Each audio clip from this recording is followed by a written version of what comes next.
is like you feel like the last man on earth. But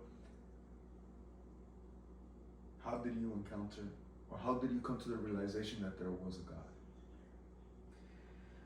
Well, when I was like young, like I always got like forced into church.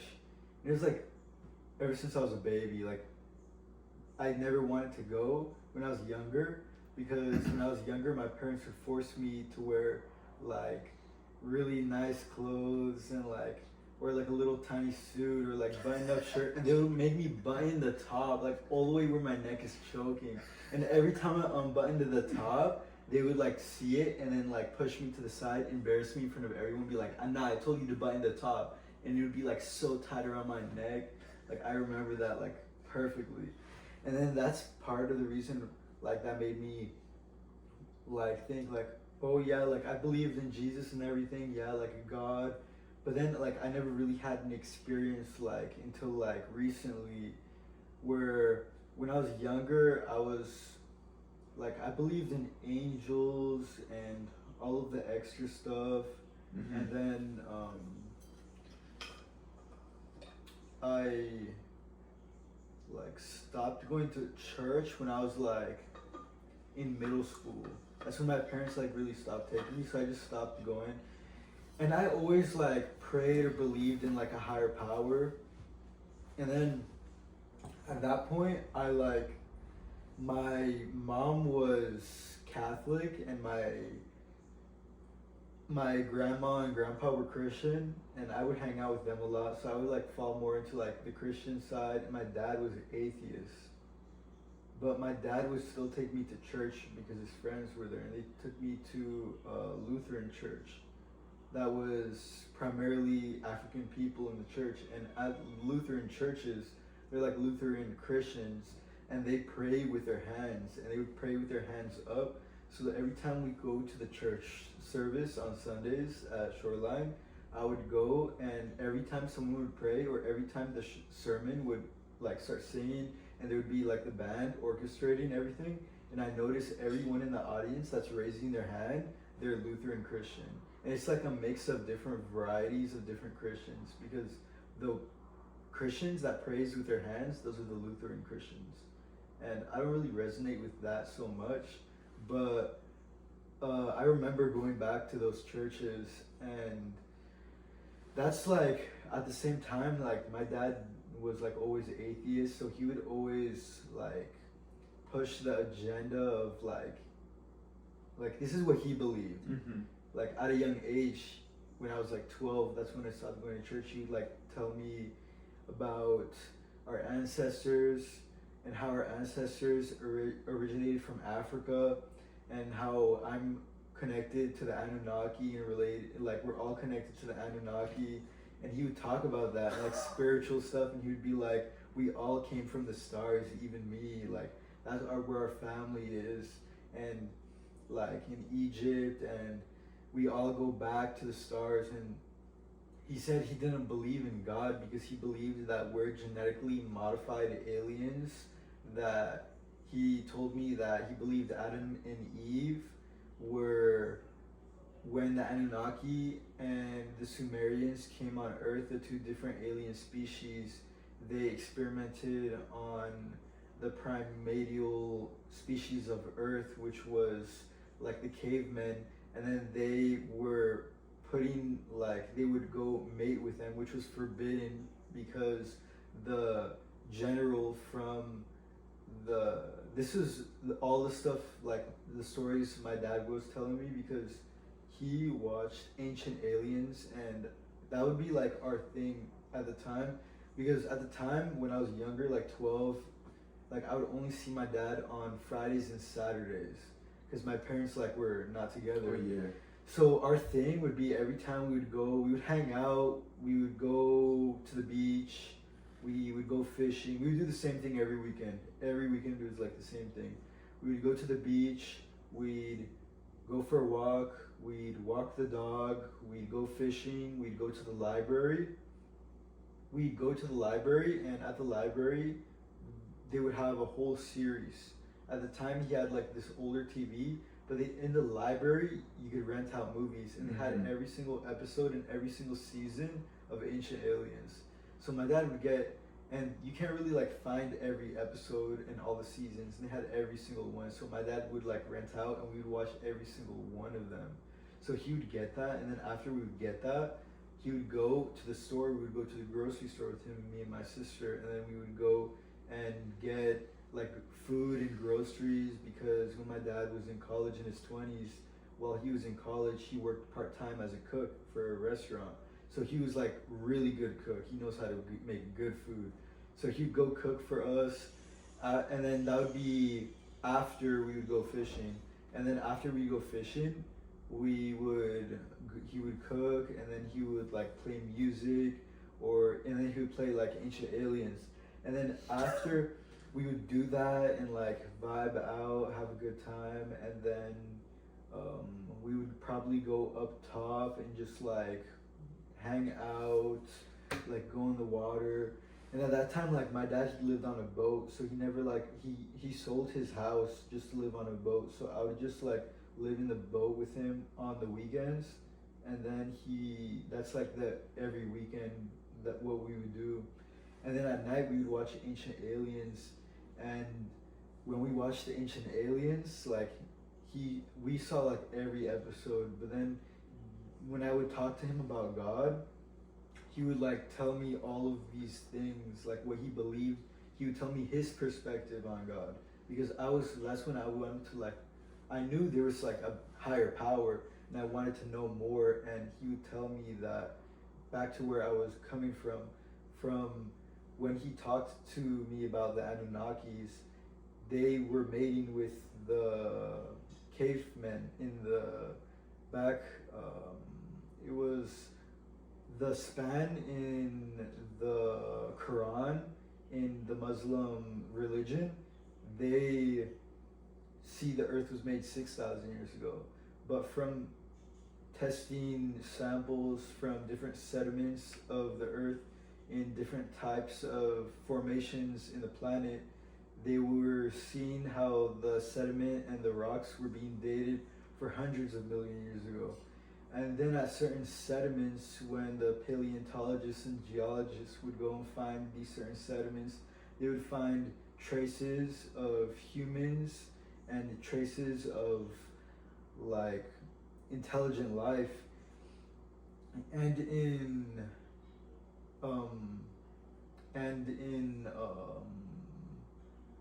the Grand Canyon, they discovered something in the Grand Canyon in a certain sediment that was 1.2 million years old.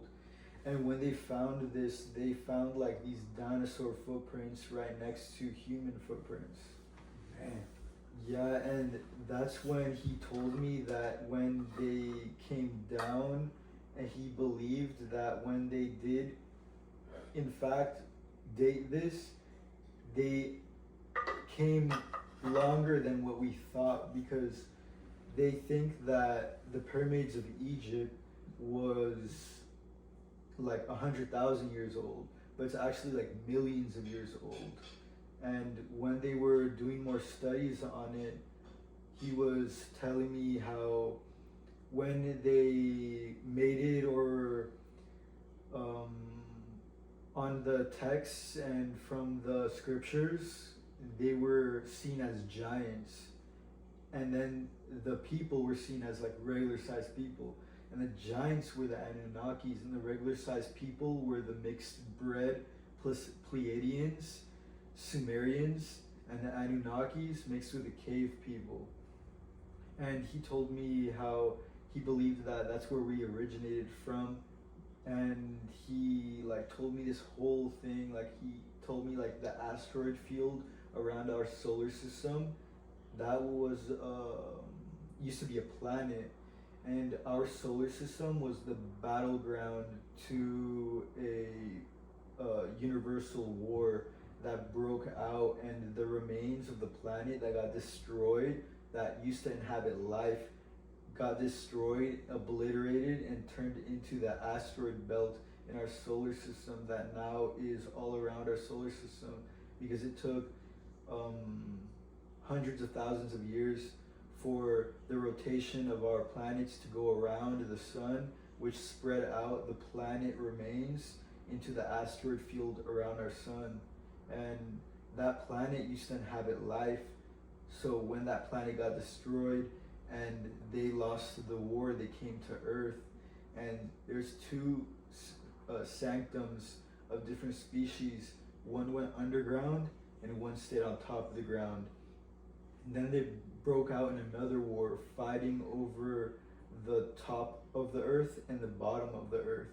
And that's why they call it the center of the earth, which is like what a lot of people talk about with if the earth is hollow, or what's inside of the earth, or is there an ocean inside of the earth, and like what's underneath the earth, or what type of life is hidden underneath the planet Earth. And it all goes, and it's all connected. Everything is connected, is what he would tell me. And I was like, I didn't know what to like think. I wanted to find out for myself and do my own research. And like at that time in my life, that's like to speed up, that's when I was like 12. And to go a few years when I was 16, this is when when I was 16 years old, the first time I was like in high school. This was like when I was a sophomore in high school. When I was a freshman in high school, I was like about my books, about my school. I didn't play any games. But when I became a sophomore, at the time I was dating this girl that was smoking weed and was a bad influence. I didn't smoke weed, but I ended up smoking weed for my first time. And then how was that experience? Well, it was actually not with the girl that I was dating at the time. It was actually with one of my friends. And I remember like we were in a closet smoking, and then they were smoking, and then I wasn't, and then they passed it to me. They were like, hit this, and I was like, what? I was like, oh, I'm okay. And they were like, just hit this. And I was like, you know what, fuck it. So I hit it. And they were like, nah, you're not hitting it right. And then they kept on like having me hit it, and then I kept hitting it wrong. And then the first time when I hopped out, I was like, I stepped out and I was like, oh my God. I was like, this is crazy. And like the first time I actually smoked weed, it was like laced. Yeah, it was like laced. So you were tripping. Yeah, it was actually like laced with mushrooms. What in And the I was like world? 16. That's when I was 15 actually. But I started like hallucinating heavy, and I couldn't go back to school, so I just ditched school the whole day. And the whole entire time I ditched school, I was like in a closet. Just by myself in a closet the whole day. What are your thoughts? My thoughts,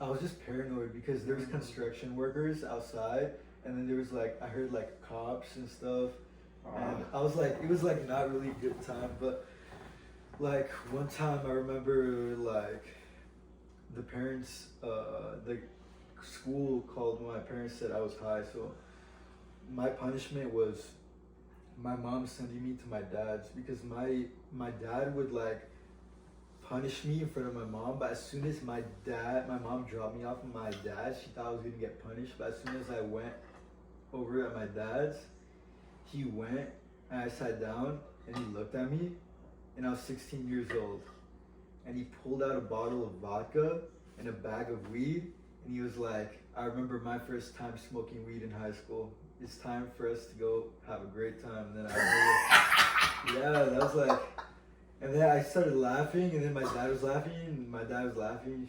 He was like, yeah, your mom thinks that you're getting like, that I'm probably kicking your ass right now, but nah, like fuck her. We're gonna smoke weed and get high. I was like, damn, that's disrespectful. Like I would not say that, but it's like, it was funny. You know what I'm saying? You did not expect it. Yeah, I didn't expect it because he was like, I didn't know he smoked. I did not know my dad smoked weed at all. And then we smoked weed for the first time, and it was like alright experience. But after that, it was, I didn't really like do anything crazy, and I was like, I started dating a girl, and she's Muslim, so I converted Muslim, and then Really? for 2 years. For 2 years you were Yeah. Muslim. So you would pray 5 times a day? I would pray like a lot, but I didn't like. I like did fasting, Ramadan. I did all of that, and I did it for like 1 year. And the second year, I did a lot of halal. So it's like when What you is that? like, it's like when you like do like sin. So I would like sin by eating on Ramadan. So I would eat. So the second year I wasn't really following it, and then after that, like we stopped talking. So I was like, I didn't really care, and then I didn't really like go to God, or I wasn't really like that crazy into it until like um like one time I was with some people and we were smoking weed, and it was like, it was this girl that I smoked weed with for the first time, and I remember we smoked a weed like a blunt, and I was like so high, and when I was with her in my car, I mean her car, like I just like did not feel good. Like I started feeling like my whole body, like I couldn't move, and I started feeling like burning, and like my heart was like feeling like something was scratching it, and I was like, I started feeling like something was like grabbing my arms. Were you telling her, or were you just hiding this? No, I was like, I'm not feeling good. Like, and then like when she was driving, like she was driving to, like I started looking at my arms, and I started seeing like slowly like red scratches going down my arms, and I started hearing like ringing in my ears, like constant ringing, and then I started hearing like laughing, and there's no one laughing. I was like super high, and then we drove past the church, and as soon as we drove past the church, like I felt like somebody grabbing my body and like ripping my soul out and like trying to go inside of my body, and I started looking at my arms, and my arms started getting red and sore, and then she like pulled over to, like right before she pulled over, we drove in like past like 6 churches. I counted every church we went past, because I remember every church we went past, like I felt like something was like burning and grabbing me. And then after the 6th church we went past, she parked right in front of the church. It was like random. I didn't tell her anything yet. And then as soon as I like that happened, I was like, Jesus, save me. And then as soon as I said that, like I started hearing on the loudest ring, like after my ears were ringing, the loudest ring, like a gunshot right next to my ear, and it was ringing. And then that ringing like got louder and louder, and then it got so loud where it became clear, and there was like voices behind the ringing, and then I listened to the voices, and it was angels singing and like a harp, like you know what I'm saying, like those, the harp playing, yeah, like the harp. And then after that I was like the like an angel singing, like saying the vocals, like doing different vocals, and I was just like, I closed my eyes, and then like I just closed my eyes, and I was just listening, and then it was like something wanted me to, it's like something wanted me to see something. And then I saw, like I just remembered a time in my life when I saw this like I don't know why my thoughts came to that moment, but it was when I saw this ghost TV show where there was a baby inside of a haunted house, and inside of the haunted house there was a cross right next to the baby, and there was like scratches and and like different types of like things that went on in the room. And when the mom came home, she was saying like how there was an angel and a demon fighting over the baby, and it made me think like of that time when that happened, and something inside me brought me to that moment in my mind where I saw that TV show a long time ago, and it forced me to think about that thought, and it was just so weird, like how that thought just came up. And then after I like heard that, like I just like felt like my like the heaviness inside my heart and on my body just lifted up, and I felt like at ease, and the angels were singing to me, and then they were telling me like everything is okay now.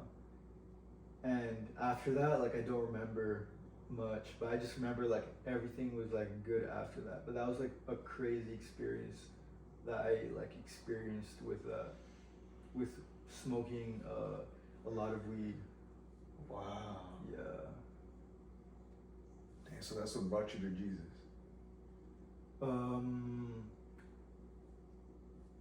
Yeah, actually, like that's one thing that brought me close to Jesus. And like every time I like turned my head away from Jesus, like something would happen. Like it, like if I was like changed religion, or like I wanted to do something else, like another time after that, something that happened was,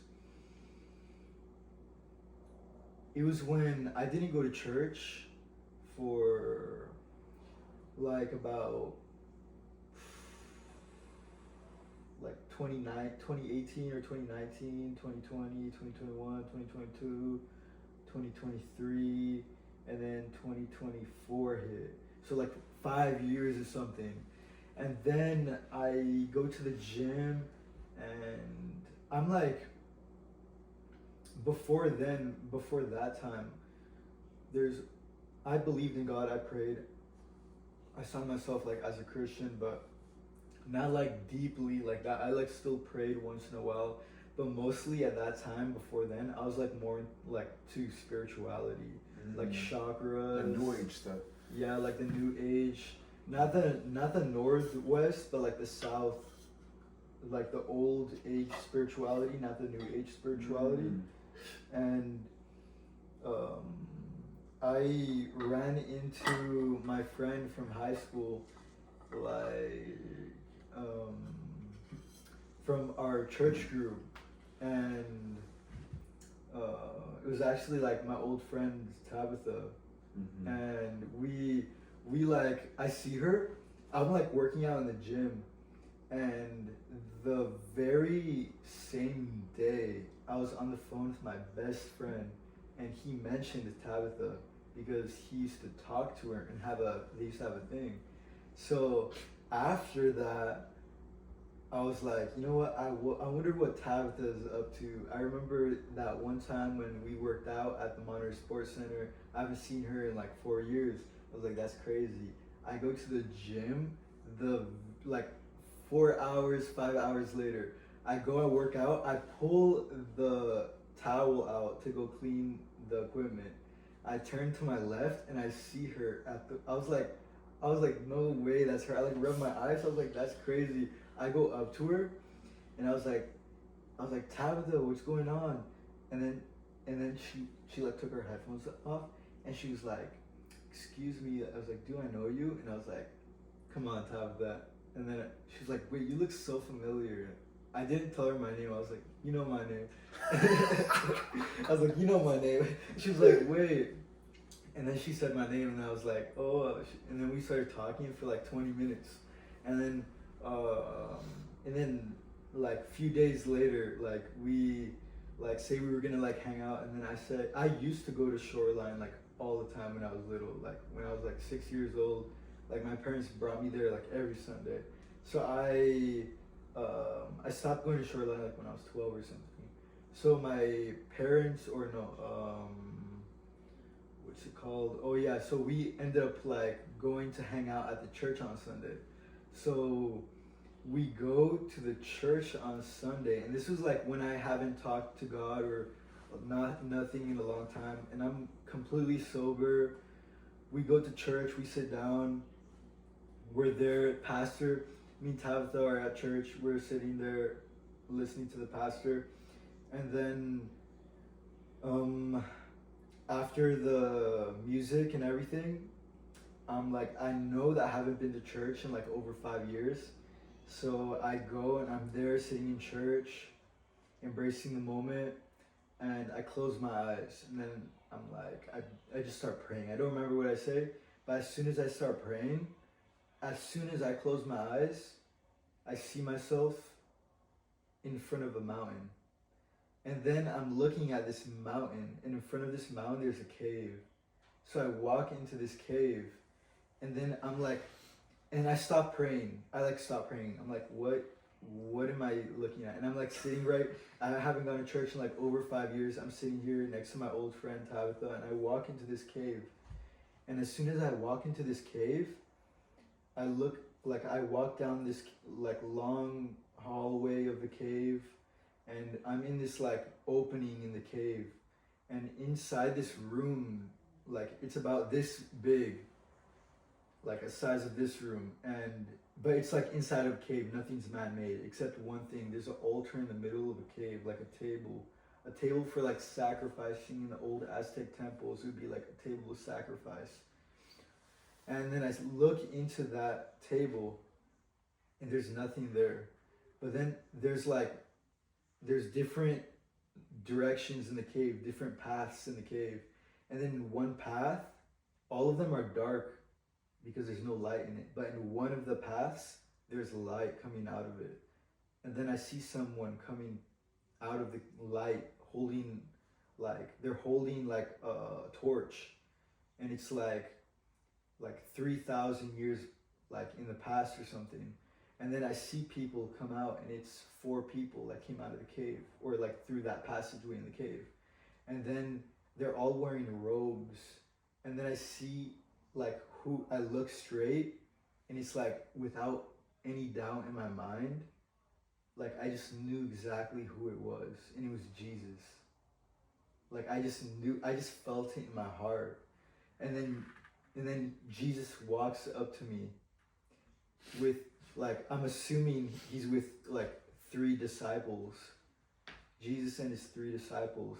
And as soon as Jesus walks up to me, he looks at me in the eyes. And as soon as I see him, like at church, I'm there, and I'm like still aware, like, but when my eyes are closed, like at that moment when that happened at church, like my eyes like turned heavy. Both my eyes got heavy, like they felt like weight in my head, and my eyes started sinking through my body. And I was completely sober, but I felt like I was in a deep relaxation state of meditation. And I've been like hypnotized before, and it felt like I was being hypnotized, but I wasn't. And as soon as my eyes started sinking through my body, I like felt like safe. Like this is the safest I've ever felt in my life. And I just like go up to him, and I just give him a hug, and I just start crying. And then I was like, and then he tells me that, I tell him that, I was like, I love you, brother. I was like, I always saw you to be a father that I never had, and the brother that I never had. And you're my brother through like the dark days and through the good days. And I just told him how much I loved him. And then he told me, like, can't remember exactly the specific words, but to summarize what he said, I remember he was telling me how he was there for me, and that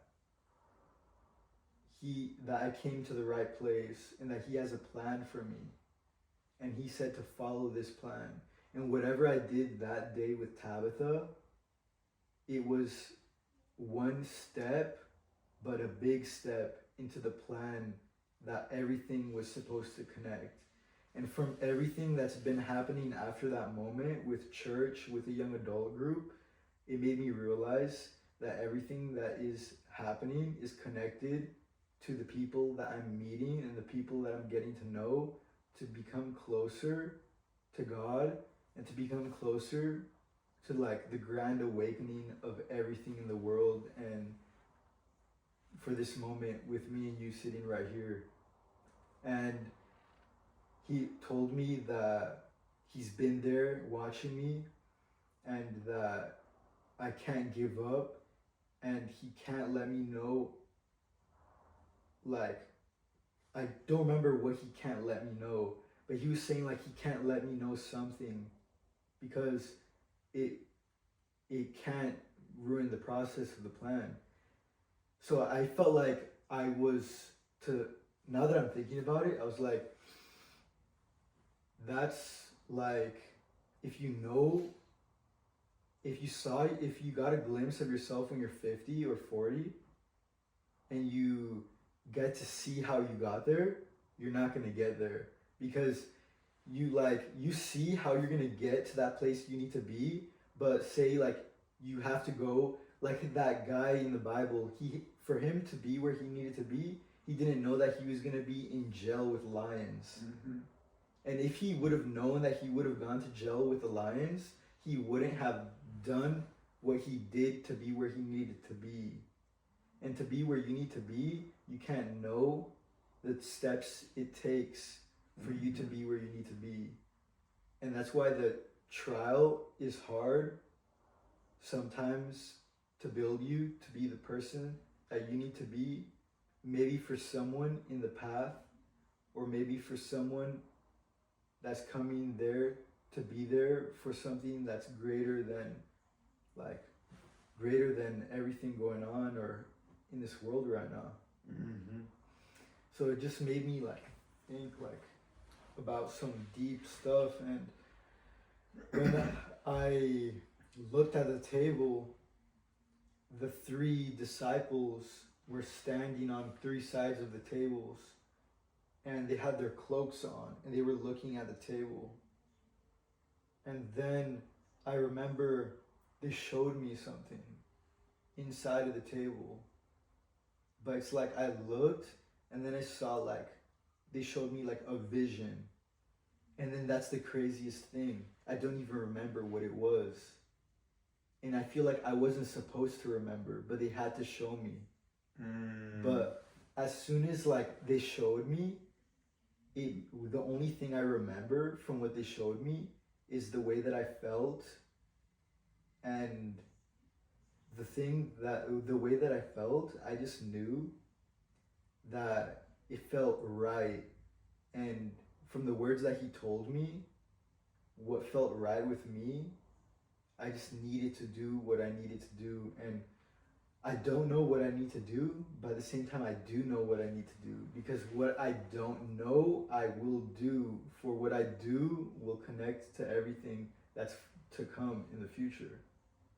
Because everything you do, it happens for a reason that you're doing to create a ripple. Mm-hmm. For when you drop the rock in the water creates the ripples across the stream. And those ripples, they hit the waves, they hit the sand, they hit the shore. And when those ripples come to the end of the ocean, to the ends of the shoreline, and there's a wall of sand, a wall of dried sand against the wall. And when the waves crash against the dry wall, the sand gets wet. And when the sand gets wet on the dry wall, it comes crashing back down. And it creates a wall of sand that's going back into the ocean, chipping away from the side of the cliff, creating erosion and decay, sculpting a new beach along the shoreline. Mm-hmm. And that was like a really close experience I had with God. Like, it was really crazy. And like, I wish I could remember more about what happened, but it just really, like, that was the first time I've gone to church in like more than 5 years. And then after that, I just knew, because in my future, I always wanted to like do big things, and I always do stuff to better myself, to be a better man. And when he told me that, he really like wanted me to see him. He really wanted me to believe in him. Even though I had somewhat of a belief, when I saw that, it's like he told me that he was going to be there for me. And when he's telling me that, he just wants me to put that faith in him and that trust in him, because when I put that faith and that trust in Jesus, he knows that I'm letting go of everything else that's holding me back, because he knows what's to come. Mm-hmm. And that's what really like got really deep with me, because ever since I started going to this church group, everything that I'm trying to accomplish has been coming to fruition and has been coming closer to what I want to do. And it's nothing big, but it's like baby steps. Mm-hmm. Like me being here with you, or me like you starting your podcast. When I started my podcast, it was like this, talking about the same type of things. This was like one thing that I knew that I wanted to do. Maybe this is a part of it. It has something to do with it. Mm-hmm. But I just know the people that I'm meeting, when I went to Shoreline, I was like, it was destined for me in the timeline. Like in the timeline that Jesus created for the beginning and the end, it was like everything is supposed to happen for a reason. Mm-hmm. And he puts things inside of people's minds so he could make certain things happen. And I just feel like certain things are supposed to connect and certain things are supposed to happen. Mm-hmm. Because everything he wants to happen for a reason. And with everything going on in the world, I'm like, damn, like, it's crazy. Mm-hmm. And like with people like you, definitely, like with the knowledge that you have and with the how open your mind is, there's talks about like the grand awakening, and with everyone in this generation now being so closed-minded and falling trap into different types of social media and political programming and political agendas, which are brainwashing everyone's mind into falling into their own emotional state, into the negative emotional states of anger or sadness, keeping our minds grounded into our lower states of emotions, instead of changing that into doing something that's staying in a positive mindset, into changing something not outside of yourself, but within yourself. Because you can't change what's outside of yourself unless you change within yourself. And once you change within yourself, and you change yourself to be the best man or woman that you could be, then outside of yourself will start to reflect within yourself. That's some real stuff. 100%. Have you ever had any experiences like with Jesus? Oh yeah, all my life, bro. But the realest experience that I had is when I was on mushrooms, and I was just like, I think because I took mushrooms once, and ever since I took it, bro, it kind of made me think. Like, the drug made me believe that I knew everything. I don't know if you know what I mean. Like, Yeah, I took it, mean. and it kind of, because when we live our life, we grow up and we kind of create like a big hairball in our head. It could be emotions, it could be thoughts, it could be the way we grow up, what people tell us, what people think, you know? It creates a big hairball.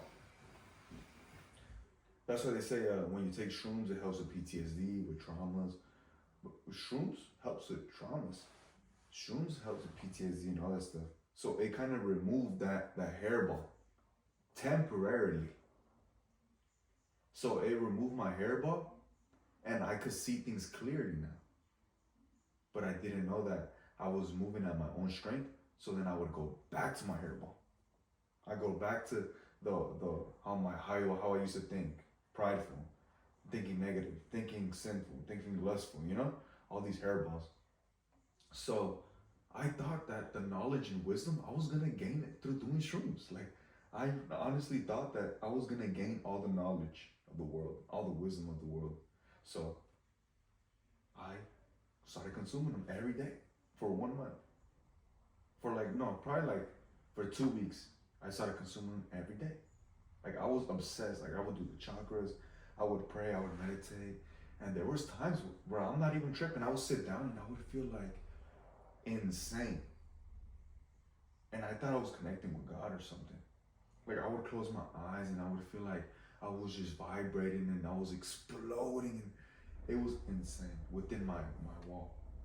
And my boy would check up on me, and I'd be like, I'm good. But I was just in my own like reality. Like I thought I was God.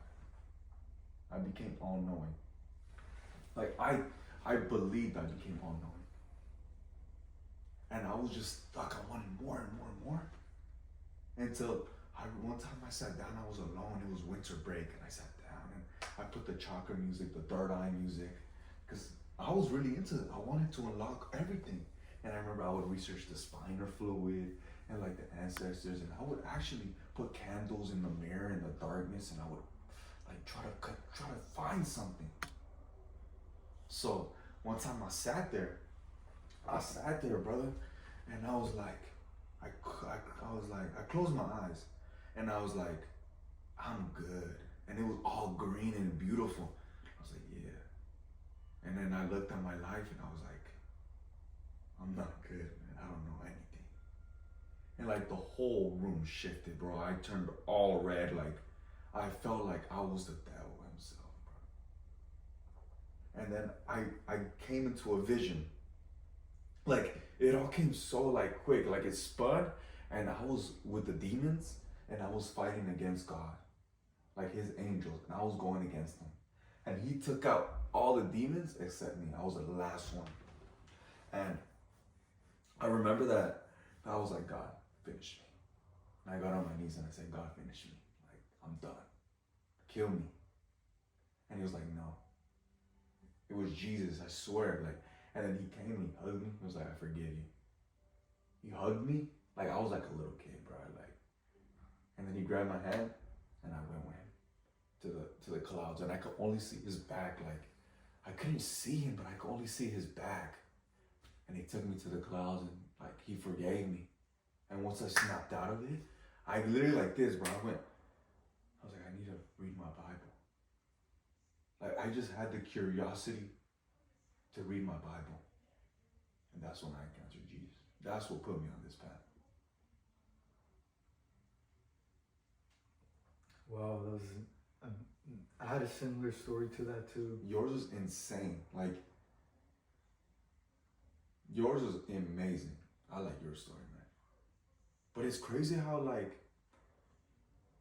how somebody could be so in their pattern and you cannot change them. You cannot change people. People are so fixed to their ideas, so fixed to their pattern of thinking, the way they react to things, their perspective. Only God could change that. And when you see somebody shift, bro, that's a miracle.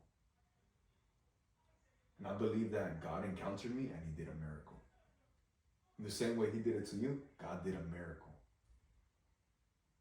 These are miracles. We often think that miracles are like in the material realm.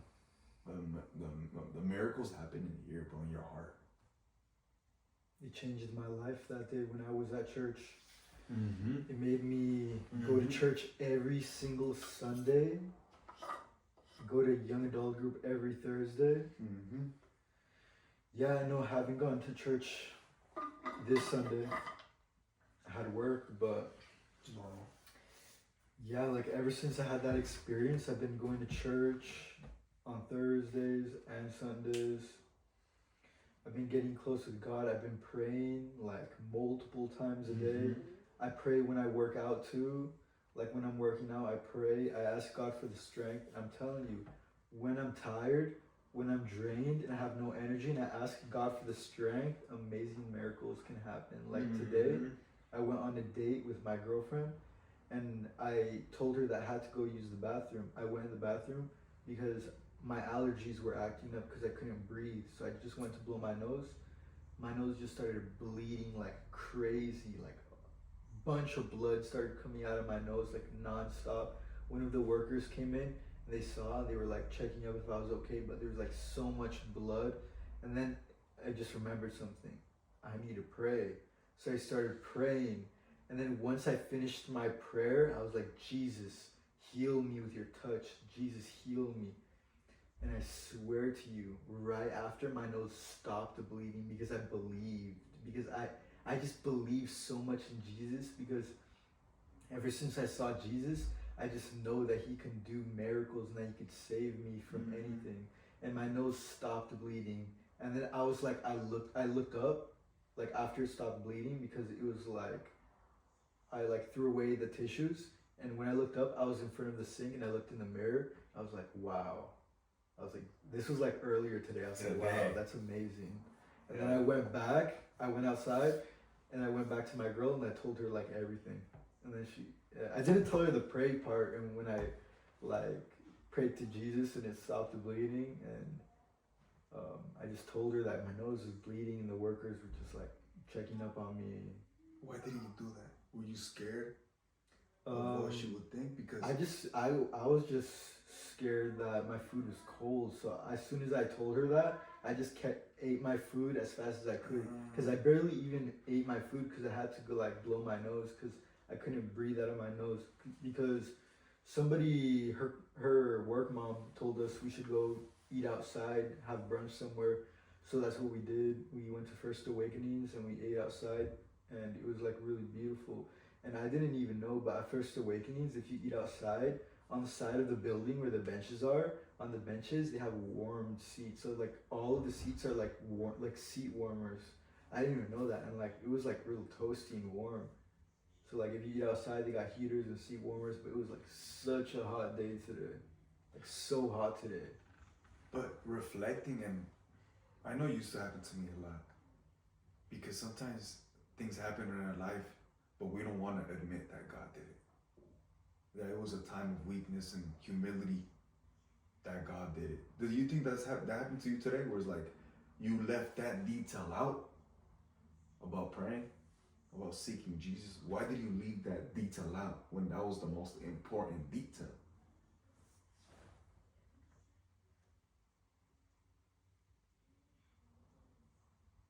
Because that happens to me. That I'll have a whole story and I'm like, should I say about Jesus? Should I say about Jesus?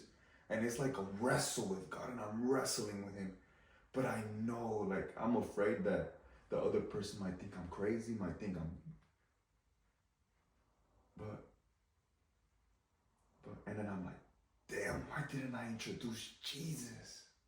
Why didn't I tell him that I prayed? Or why didn't I tell him that I was talking to God? And like I beat myself up. You know what? I think when we went home after that, I did tell her that. Yeah, I think I did tell her that. Like that day, right when that happened, like the back of my head was just like really sore and hurting. And it was just like, I was just like not feeling too good for a little. But I think after I told her, I went in the bathroom and I prayed to Jesus. And then my nose stopped bleeding shortly after. And then she told me, she was like, oh, that's nice. Yeah, it was cool. I'm trying to bring her to church more. Like, I've been trying to do that. She's, bring her more on to follow the Lord.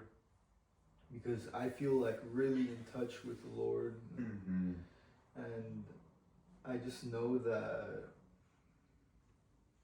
no matter what in my life anymore, because I've been through so many different like things in life, that if I'm with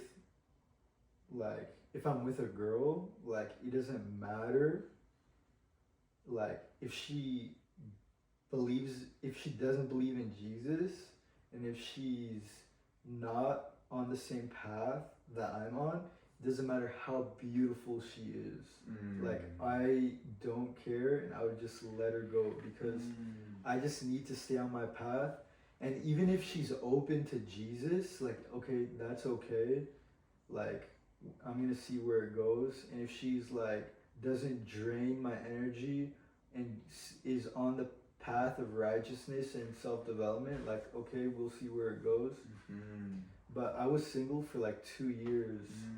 And when I was single for 2 years, I was like falling down a path of sin because I downloaded Hinge, Tinder, Bumble, and I was on all these different dating apps, like going on different dates every single day. Like I had a date every day for a different girl. Like Monday, Tuesday, Wednesday, Thursday, Friday, Saturday, Sunday, a different date for every day.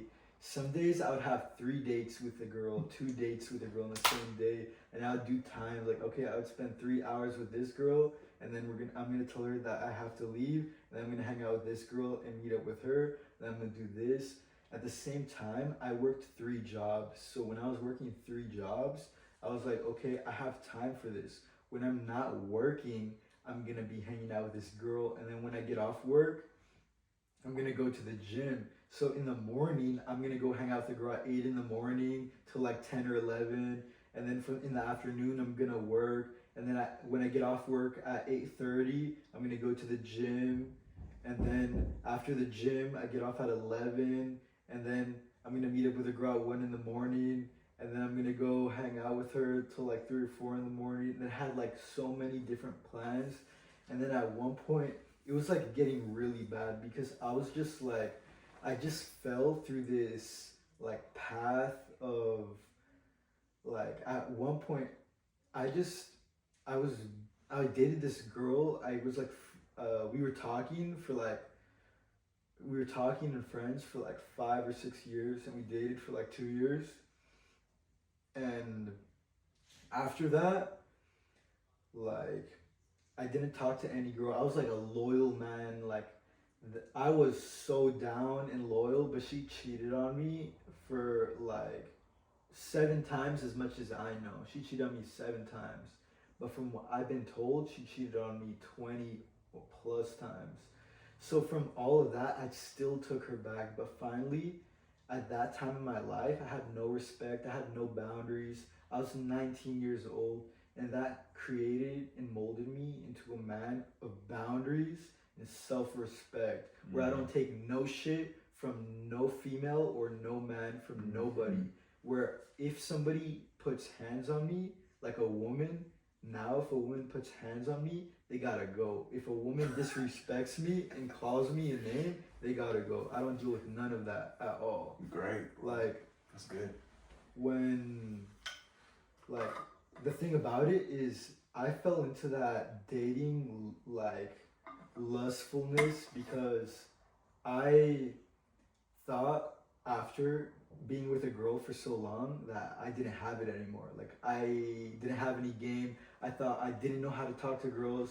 I thought I didn't like have nothing. So I was like, I don't know if I got it still. She took your confidence. That I didn't know. So I just went and I did this just so I could like prove it to yourself. I wanted to prove it to myself. Yeah. So if I still got it. So I was like, I did that. And then after I started like going on these dates, like some of them I would like fumble because I was like, in the beginning I was like, I didn't know, like I would talk about like the first day I'd be like talk about marriage and kids.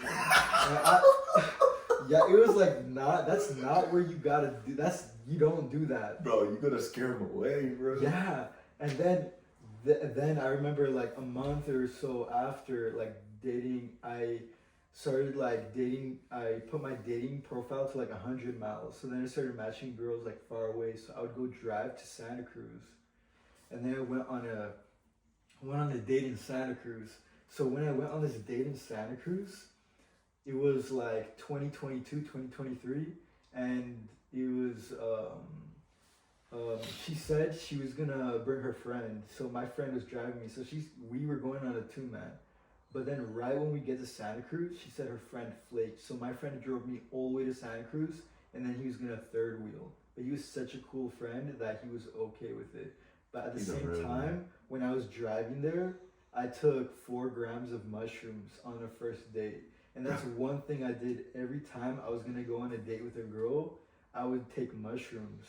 So when I took these mushrooms, one thing that made me realize after being on so many dates on mushrooms is that when you take mushrooms, it blocks that wall, and that wall that both of you have, it tears it down, and you're just so open to the girl that it makes her very comfortable to be around, and it makes her want to like be inviting and more comfortable. Like every time I took mushrooms around my first dates, they would always invite me back over to their place, and we would always have a great time, and they would always fall in love with me.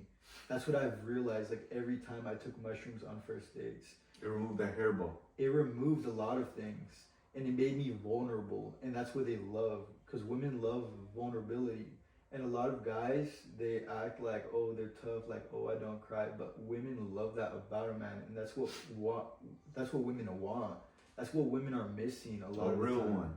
Yeah. Somebody that's real, not just putting up a mask. Exactly, and I was just being real with them, and they felt that, and they saw through that, because being a man that's been raised around women and with 3 sisters, like, I just know that I know what women want, and I know how to deal with women. And when you try and act like the cool, tough guy, the chill guy, or the nonchalant guy, it like only works for certain type of women. And the certain type of women it works for is not the good one. Is like the ratchet women that listen to Sexy Red and listen to like all of that hood music and those hood girls. Because those are really the only type of women that it works on. That's the truth, bro. Yeah. Damn. Bro, I couldn't do that, the Tinder stuff, man. I went on one Tinder one. She came over before I met Jesus. She came over and she smelled so disgusting, bro. What? I told her, you gotta go. She was on top of me, you gotta go. She left. I went to the shower, bro, like this, bro. Like, I was traumatized, bro. Damn. I was traumatized, and I had to shower, like I couldn't remove that disgust. Like, I was showering, scrubbing hot water, and I couldn't remove the disgust, bro. Like, I was ashamed of myself. Like, I was like this on the ground, bro. Like, traumatized, bro. God's watching, bro. And after that, bro, I couldn't do it. So you said you were going on dates, bro? Yeah, and then after all of like these dates, I started like going, like figuring out where like I need to meet women like originally. So I would just go out on my days off, and I would go to Trader Joe's, I'd go to coffee shops, and I would like go meet all types of women. I would just be genuine and honest, and then I would go meet up with them, have dates, but I would go on dates with all of them, but I would never go on, like in the beginning stages after my relationship, I would never go on a second date with a lot of the girls the first few months of being single, because the first few months of being single, I would always like bring up the topic of children, marriage, and like the future. And that's the thing, you never want to bring up the future. You want to talk about the now and how we can enjoy the moment, and how life is not promised, and what we could do now in order to make a good memory or some good times, or a enjoyable time, a fun time, like, you know, like bowling, arcade, like little things, like a little bit of pool, like some darts, say jokes, funny stories with friends, like walks at the beach, talk about intimate moments that you had with her at the beach, like romantic things like that. But it's like getting like deep into it as to going into the future is what pushes them away, definitely. And in being more into the here and now instead of being inside of yourself, because that's what I realized, when you're more outside, like when you're more within yourself, like you're gonna be disassociating with the moment. And when you disassociate with the moment while you're overthinking, because when you overthink, you disassociate. And she notices that. And then when you overthink, you talk about the future sometimes, or like the what if, but you never want to do the what if or the future. You always want to make it exciting, fun, and random. Like she doesn't know what's going to happen next. but random in a good, playful, positive way. Like a good, playful, positive way. Random, like, for example, whatever you think of an idea to be as random, think of it. Will it resonate and will it go with a picture of butterflies and rainbows and fairy princesses and having a happy ending? Or will it go into the side of being in a dungeon at Lord of the Rings with the goblins? Like, you don't want to like switch the both of those up. You want to go for the good, follow the yellow brick road to the magical kingdom. You want to follow the yellow brick road to the magical kingdom of Alice in Wonderland, or whatever that show is called. Bro, you spitting so much game, bro. You spitting so much knowledge to the people watching, bro. If anybody guesses this, they're gonna learn so much, bro. Because learning that game of girls, bro. Yeah, a lot of guys don't even know. Bro, this is a whole different world. And women are so smart. Women's intuition to put things together, so smart. And when you look at a woman and you think about having sex with her, she already knows that.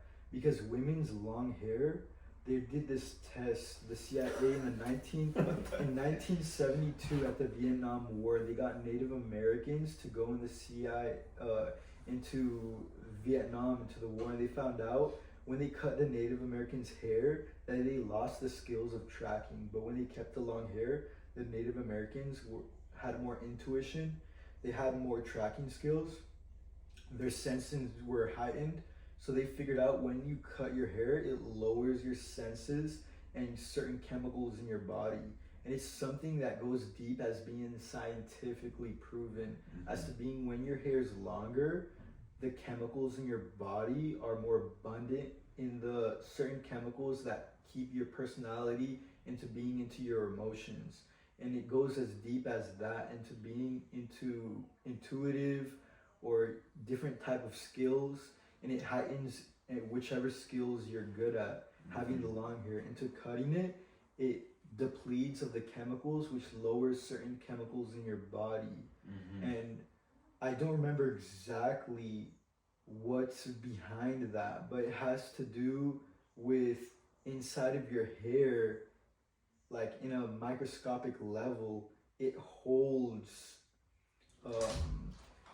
certain frequency in an antenna, for example. It's like your hair is an antenna, and your antenna, like your hair is curly and it stands up like my hair. And when your hair is curly and it stands up and it's curly because your ancestors had curly hair. Because inside of your curly hair, there's a lot of it's a signal, and you have it's like a static symbol. And inside of your brain, in the center of your brain, in your pineal gland, you have crystals. And it sometimes the crystals aren't formed, but there's a chemical, it's like either calcium or fluoride inside of your brain. And the calcium and fluoride, the levels of it, if you have high levels of certain of those certain chemicals, it does something to your hair, because it comes out of, like, inside of your skull is your brain, and it does a certain thing, and it connects into the glands where your follicles are in your hair, and it sweats out into sweat. And if you look closer than that, inside sweat is salt. And salt, when dried on your skin, if you notice when you're sweaty and it dries up, there's like white stuff on your skin, and that's dried up salt, which is a mineral, which is also conductive. And we're all of, like, everything in our body is conductive, because everything has a magnetic field. And the more that we have a certain part of our body, the more magnetic field we have around us. The same thing goes with our hair. The more hair we have, the more of a magnetic field we have around us, which attracts certain things, which is chemicals. And these chemicals are, everyone in the world has chemicals in our body. That's why certain people are getting attracted to other certain different types of people, because everyone has chemicals, and some of these chemicals in our body are resonating in a similar frequency with similar chemicals. And some chemicals other people don't have. Like fluoride is a chemical not everyone has in our body. It's because fluoride is a poison in our body. If we have too much of it, it's bad for us. Because when we have fluoride in our body, it goes within our when it goes inside of your brain, because it stores minerals in your pineal gland, because that's what your pineal gland is also does. It has blood flowing with the minerals that it needs to keep your brain and feed your brain, because you need vitamins and minerals to feed your brain, so you could think, so you could process. And when you get hungry after studying, after reading, it's because you're using your brain, and the chemicals are absorbing inside your brain to use the knowledge and the power. But when you have too much fluoride in your pineal gland, when you're processing the vitamins and minerals that you're using to use your brain to do a task, sometimes when you're doing it with too much fluoride, the fluoride, it's like in your blood vessel, like the blood is flowing through your blood vessel in a vein. But when you have too many minerals like fluoride, it can build up like a blood clot. And when that blood clot builds up, when it stops, it settles. And when there's too much buildup of fluoride, the fluoride starts forming, like, you know how people get kidney stones and they have like hard stones coming out of them? It's the same thing with fluoride. There's like these fluoride stones like building up inside of your brain, and it's really harmful. It can't kill you, but it can ruin the way you think. It can ruin a lot of things within your brain, your processing, your learning, your thinking.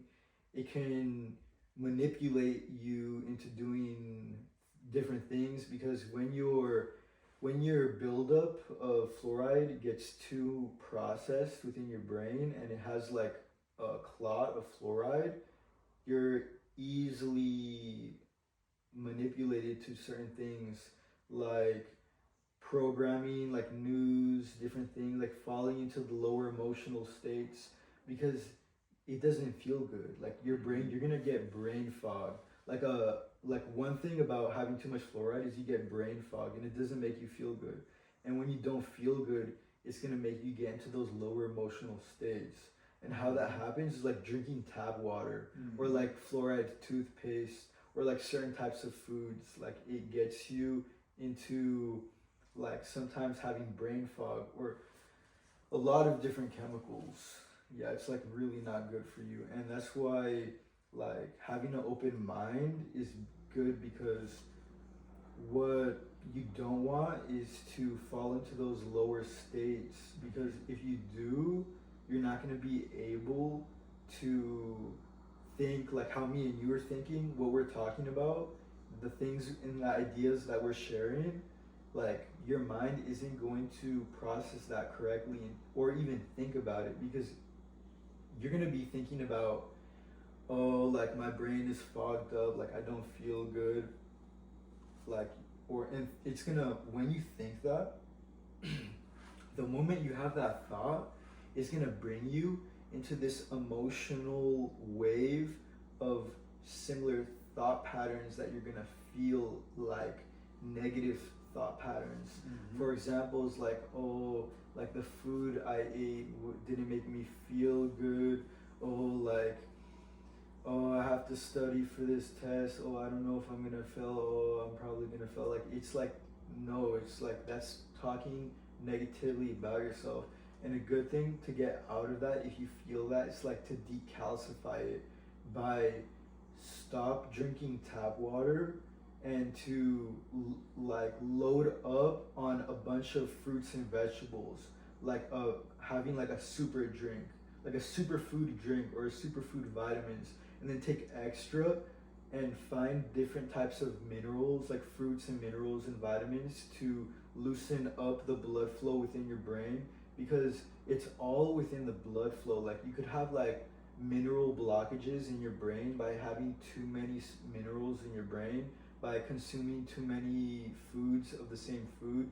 If you eat a lot of different types of food, that's why in the Bible they talk about like gorging yourself, or what's the word? Gluttony. Like gluttony is bad because it does that to your mind. And when you have these blockages, these mineral blockages within your mind, mineral blockages happen because of gluttony. And when you have that in your mind, it prevents your mind from thinking. And also thinking, like it could prevent you from thinking even about praying. That's why it can make you forget about that, because once you think negatively, it could have you in a loophole, falling deeper and deeper into that path of negativity. That's why the Bible tells you not to do gluttony, because it could create that pattern within your mind that sometimes you can't escape from. But once you realize it, you could easily escape from it by going on a diet. Like I do fasting a lot. Like I do juice fasting, because I don't go like crazy. I still have like 2,000 calories, but I make sure like I eat the juices or drink the juices that I need. Like these big gallon jugs of like naked fruit juices. Like sometimes I have those, or like I'll just sometimes do it for 1 day or 2 days or 3 days, like 1, 2, 3 day fast. And you just get like a big jug of fruit juice, or you need like protein too, but it's like okay to have like chicken, rice, like on a clean, this is like chicken, rice, like one time I would just, for breakfast and lunch, I would just juice, like straight up like solid heavy juice, like from Naked, like the berry mix or the banana strawberry, and just like chug, like measure out a certain amount, like it would say 1 cup, 400 calories or 300 calories. I would do like probably like 500 to 800 calories, or until like I'm full, and then you feel full. But the thing about it is, after you feel full off that juice, you feel so good. Like for 1 day, I could drink that juice, like the whole entire bottle or like 2 bottles, and I won't feel hungry. I'll feel really good. And then the next day, I could like have like harder foods like oats, yogurt, chicken, beef, and like I eat fast food too, like once in a while, yeah. But it's like if you're gonna do fast, don't eat fast food for like a week, and then you can have fast food like pizza or whatever after that, or fast food for 3 days. You go on like a little 3-day fast, but then after like the first day, you'd like have like harder foods like chicken, meat, like steak, eggs, like but when you go on a fast, like it's not good to have eggs, because sometimes eggs have certain chemicals in them. But yeah, like fasting is really good too. No, fasting is very important, bro. Like, and recently I got to, like, every time I get new like updates, it's very strange. Like, you ask God for wisdom and knowledge, and you don't know how it's gonna come. It could come randomly. It could come at night. It could come when you're at the toilet. It could come when you're playing video games or whatever you're doing. It comes randomly. So it's like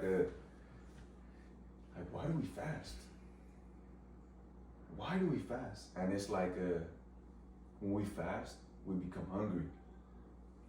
It's like, you ever play Minecraft? Yeah. So you know how you play Minecraft, and once in a while you take fall damage. Once in a while you get hurt, right? Yeah. So you don't have opportunities to be like, God, look, I'm getting hurt. God, I'm going through this. God, I'm going through this. You don't have that much opportunities to build a relationship with God. But once you fast, you kind of give yourself a little permanent debuff, right? Yeah. A little hurt. So you constantly have that negative debuff. So now you're like infinitely able to give it to God. I don't know if you know what I'm trying to say. I know what you're trying to say. Exactly. It's like unlimited. You feel that pain, that suffering. You're like, God, here, boom. Every time it's gonna come up, God, here, boom. Like you're able to control your mind and redirect it to God and build a relationship with God. And I was like, damn, like I never thought about it like that.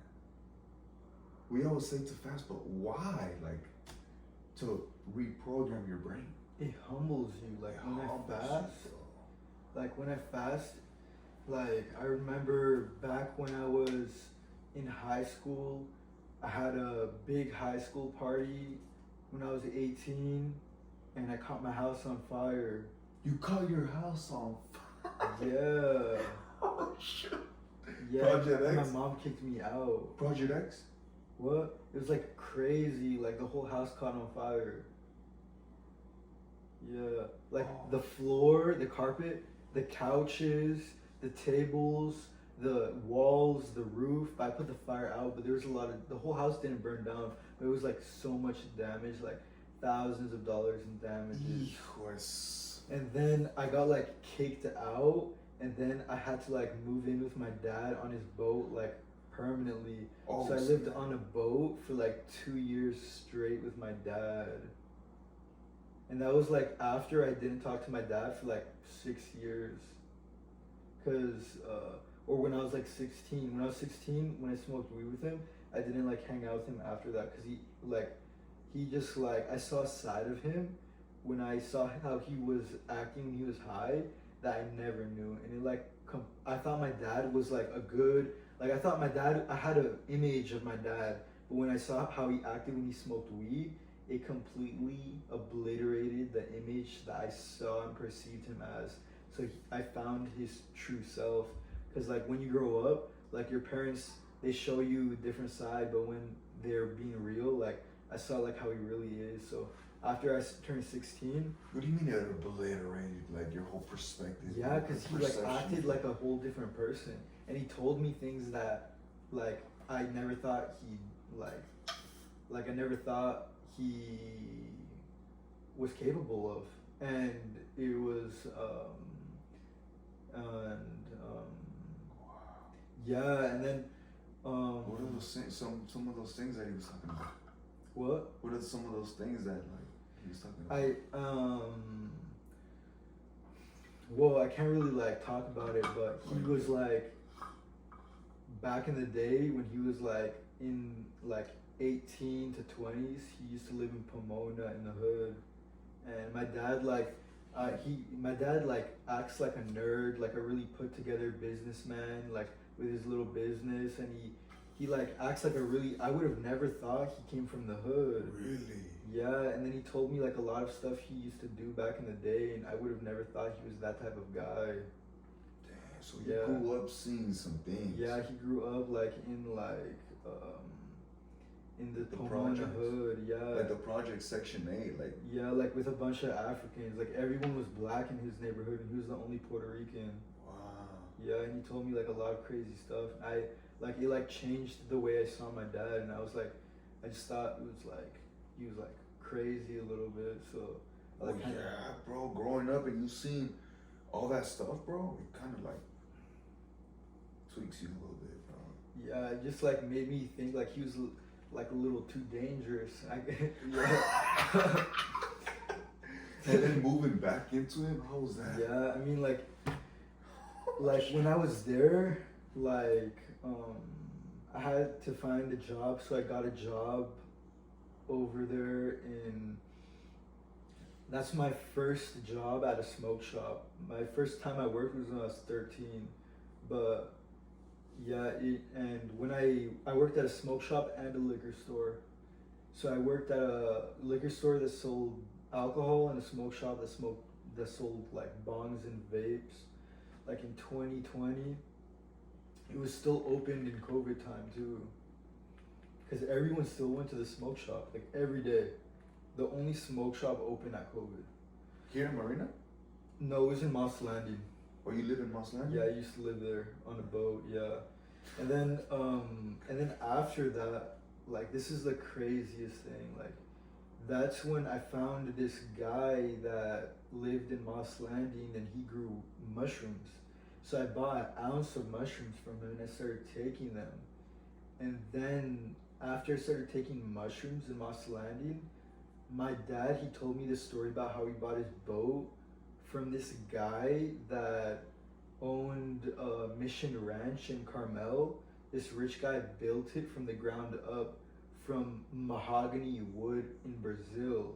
So he imported the rarest wood and most expensive wood in the world from these indigenous like Amazon forests and tribes in Brazil, and he built it from the ground up. So the wood, like when I would go there, I would feel like energy from the boat, from the wood being like powerful or like majestic. Like I couldn't explain it, because he also collected ancient artifacts from like the time of the Genghis Khan. Like he has some chalices from the time of Genghis Khan, some scrolls from the time of Genghis Khan.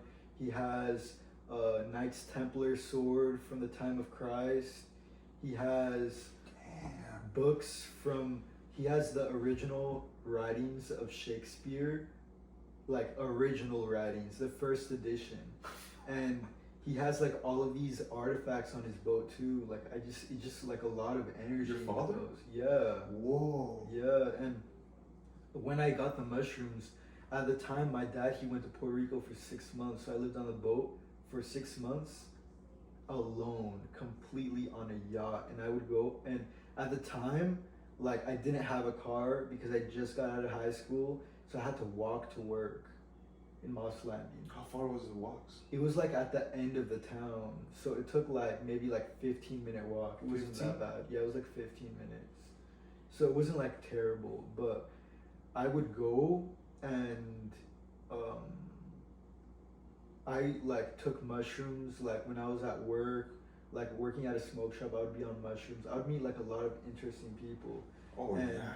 And I would be on mushrooms at the boat. And then one time I took mushrooms at the boat, and I was like, I only took microdoses though. So I only took like 0.5 grams or 1 gram, like every day for 4 years straight. I did mushrooms for 4 years. But at that time is when I just started to take my mushroom journey. And when I took the mushrooms, I was like sitting down and I was meditating, because I was into the meditation too. So I was meditating, and then I like, no one was in the boat. It was like completely empty. All I heard was the boat rocking. And then I look, and like I see someone's like legs, like, but it was like pale skin, like it was not human. Like it was like wrapped around like all the same skin tone and the same body with no face, and like slits on the eyes and slits on the mouth, and it was like against the wood on my dad's boat.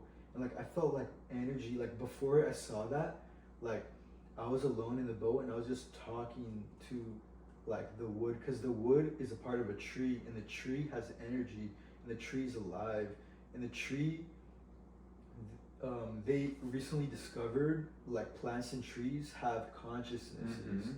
And there could be a consciousness still in the wood on my dad's boat, in the rare wood from Brazil.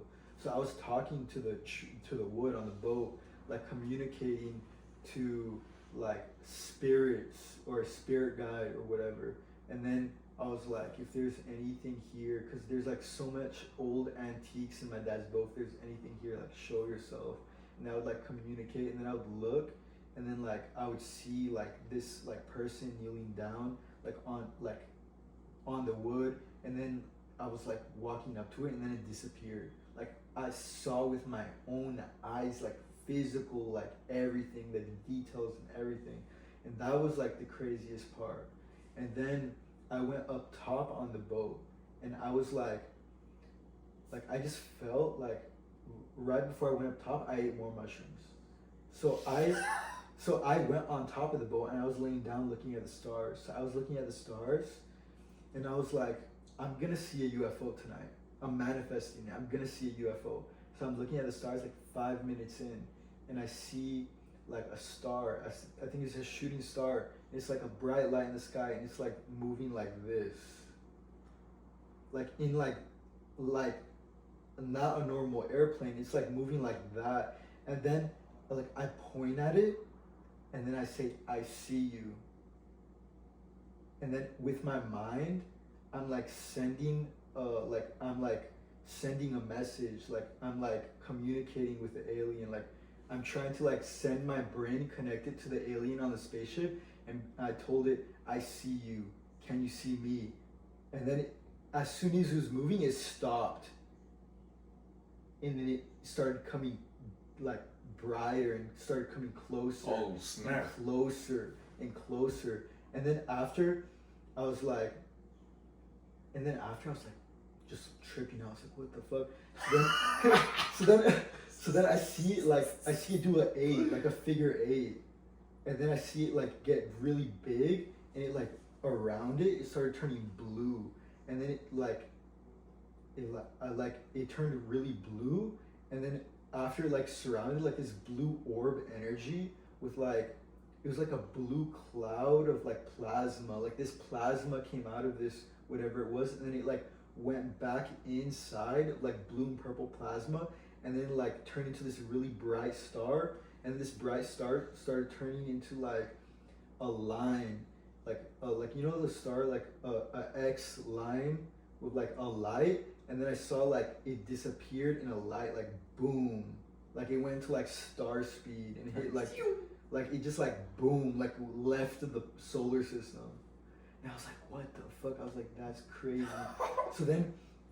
So then like the very next day, like I go up top again, and I like take mushrooms again, and I'm like looking at the stars, like manifesting to see UFO again. But then right when I do that, like clouds start to come in, like a bunch of clouds. So these clouds start to come in over the boat, and I'm on mushrooms too. So all these clouds start to come in over the boat, and it covers the sky the very next day. And then after that happened, the morning of when I woke up, when no one was there, I saw like a bunch of like people there, like at the power plant when it used to be running, and it was like they had like orange coats, and there was like people with orange coats like walking along the dock, and like they looked like construction workers, but they weren't, and like they looked like government officials or something, like something was like going down, like I don't know what it was, but it was like they were like investigating something. So I was like, what the fuck? So then that was the morning, and then the night came, like all of them left, like it was like they weren't like normal construction carts, they were like these like big, like it looked like these big trucks that were like black and silver, and then there were some trucks that were like white and orange, and it was like a weird company, and they were like investigating something like in the water, like this moss was keep coming out of the water, and moss is mold and moss is algae, and they say like moss, like it was just keep coming up from underneath or something. And then the night came, so I was smoking weed, and then I was like really high on mushrooms. So then I was like I looked, and then I see something, like, bro, this is like the craziest thing I probably ever saw on mushrooms. Like I see a guy like on the dock, like in an astronaut from NASA, like an astronaut NASA uniform. I swear to God, he's wearing like from head to toe, like he's an astronaut from NASA, like white and everything. And I see it with my eyes. And then I look, and then like the mask, like I could see his face. Like, and I looked at his face, and it's like an older version of me, like, or like a old Latino guy, or like an older version. It looked like it just like I just saw myself like with a beard, like an old ass version of me, like wearing like an astronaut uniform.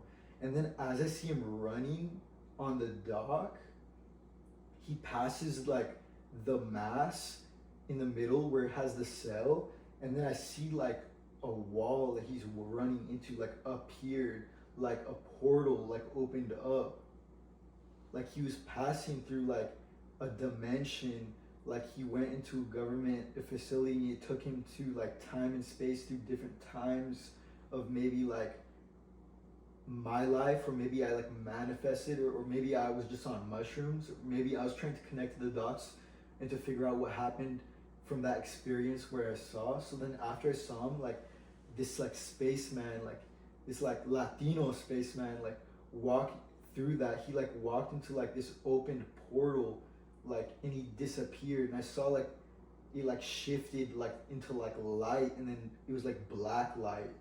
Like, I just can't explain it, like a wormhole or something. And then he like disappeared, and then I went over there and I ran. I was like, You were trying to go in it? no, I was like trying to figure out what the fuck was it. I didn't go in it. I didn't get off the boat. I was like freaking out. I thought like if I got off the boat, like something would grab my leg from the water, from the dock. I was like paranoid as fuck. After that shit, I was like, what the fuck? I was like freaking out. And then after that shit, like the clouds started coming in. Like all the clouds came in. I couldn't see the stars anymore. Like something was going down. Like all the stars were covered. Like randomly, that's when like all the clouds came in. I was like, what the fuck? So I was like, I used my mind to like communicate with like whatever's over the clouds, and like whatever like I just saw. I was trying to like communicate with some aliens, because I went to the stars and I would like look into like a certain constellation where I would hear there would be like signals coming back, and then I would like communicate with my mind to try and contact them with like on mushrooms though. I'd make sure I'm on mushrooms to do it. And then every time I did that, weird stuff would happen. The weirdest stuff. So then that same day I did that, I couldn't see the stars. So I went down on the boat and I tried to do it through the clouds. And then after that, I was like, I just like ended up smoking weed. And then I just went to sleep. And that same night I go to sleep, like I'm dreaming, right? And I'm in this house. And then like it's a dark house and everything, and then I don't have nightmares anymore, by the way. I never have nightmares. And then there was like this in the dream, there's like a black figure, and then it was like trying to like get me.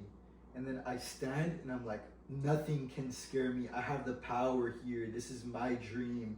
I can manifest anything in my dream. So I like lift my hand up and I manifest a sword in my hand.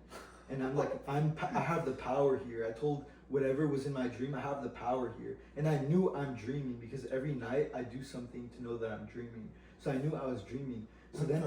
So then this thing came up to me and was holding me down. And then I looked at it, and then I was like, I have the power here. You don't have the power. So I got up, and then I felt something fuzzy like all over my body. At the same time, I felt something like cold touch my head. And I was like, this feels too real to be a dream now. I'm gonna wake up now. You don't have the power here. So I wake up, and then they were like, it was like the being like that was standing over me was like, had big eyes, like the size of my fist, like black eyes, and like dark green and dark greenish, or like lime green, like skin all over the body.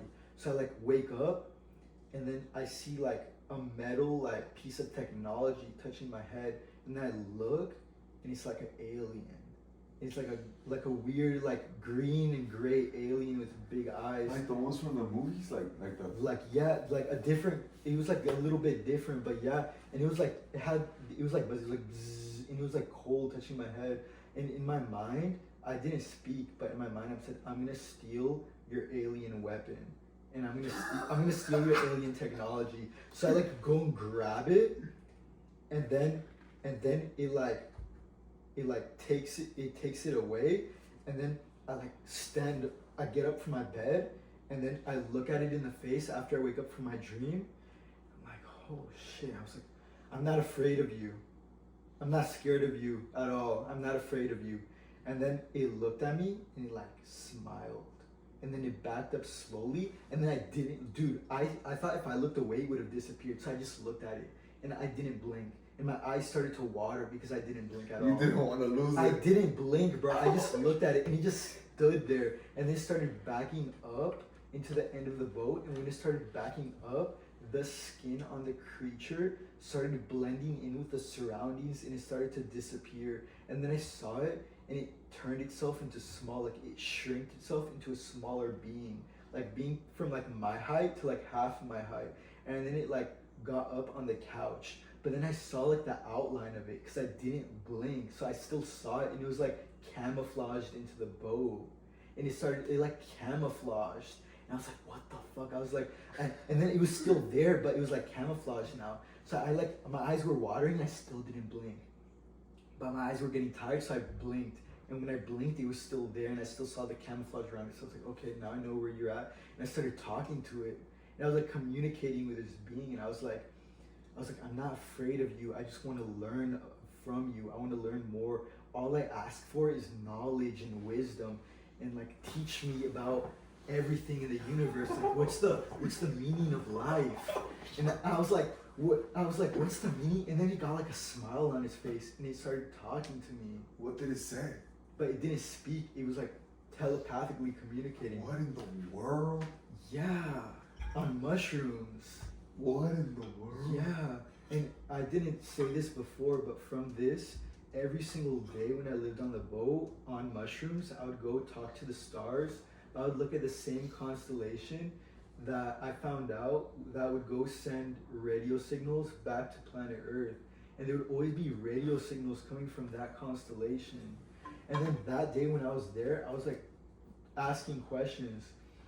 And I asked for whatever it was to unlock all of the abilities and all of the powers that we lost in the past. For it to unlock my DNA, to have like all of the power like that my mind is capable of to the full extent.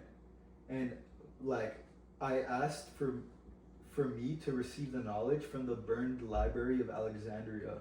Yeah. And then I asked it like where it came from, and like if it's a good alien or bad alien, and why you're studying me, and like why he's running tests on me.